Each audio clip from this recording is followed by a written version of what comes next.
개미, 무당벌레, 사마귀, 하늘소 등 반려곤충으로 키울 수 있는 종류가 꽤 많다고 합니다. 어떤 사람들에게는 징그러운 존재지만 또 어떤 이들에게는 기쁨과 즐거움을 주는 반려곤충이 되는 것이죠. 반려곤충을 키우면 아동과 노인의 우울감은 줄고 정서 안정에 효과가 있는 연구 결과도 있을 만큼 우리 인간에게도 좋다고 하는데요. 과연 어떤 곤충들이 함께 생활이 가능하며 또 어떻게 돌봐야 할지 함께 살펴보겠습니다. 첫 번째 반려곤충, 개미입니다. 개미를 키우기 위해서는 개미를 채집해야 하는데 눈에 잘 안 보이기에 돋보기와 핀셋을 활용해야 하죠. 그리고 먼저 유리관에 넣어 키우다 개미들이 군락을 이루고 그 영역이 점점 커지면 별도의 개미집으로 옮기는 것이 좋다고 합니다. 개미가 먹는 먹이로는 살아있거나 혹은 죽은 곤충을, 때로는 과일 조각을 사료로 주는 것도 가능합니다. 개미를 키울 때 특히 중요한 것은 습도 조절인데요. 스펀지에 물을 적셔주거나 물 적신 티슈로 수분을 공급해줘야 합니다. 개미를 키우게 되면 땅속에 집을 짓는 모습을 볼 수가 있고 개미의 부지런한 모습을 항상 볼 수 있는 장점이 있죠.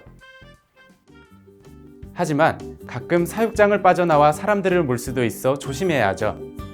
그리고 초보 사육사들의 가장 큰 실수가 여왕개미에 대한 과한 관심 때문에 스트레스를 받아서 죽는다고 합니다. 먹이 줄 때도 보고 먹고 있는 모습을 보려고 또 보고 과한 관심은 금물이죠. 개미는 방치형으로 사육해야 합니다. 두 번째 곤충, 무당벌레입니다. 무당벌레는 딱지날개 한 쌍, 속날개 한 쌍을 가지며 만지면 악취가 나는 노란색 액체를 내뿜죠. 주로 진딧물을 먹으며 먹이가 없을 때는 다른 무당벌레를 잡아먹기도 합니다. 무당벌레는 생김새와 걸어다니는 모습이 귀여우며 딱지 날개의 색과 전무늬는 화려해서 멋있는 느낌까지 들게 하는데요. 특히 식물을 병들게 하는 진딧물을 잡아먹는 것, 이것이 가장 큰 장점이라고 할 수 있습니다. 이런 점 때문에 프랑스에서는 날지 못하는 무당벌레만 길러 농약 대신 사용하기도 했죠. 하지만 사육장 밖으로 날아갈 수도 있어 주의가 필요하며 너무 춥거나 덥지 않게 온도를 유지해 주는 것이 중요합니다. 반려곤충이 있다는 사실, 참 신기하지 않나요?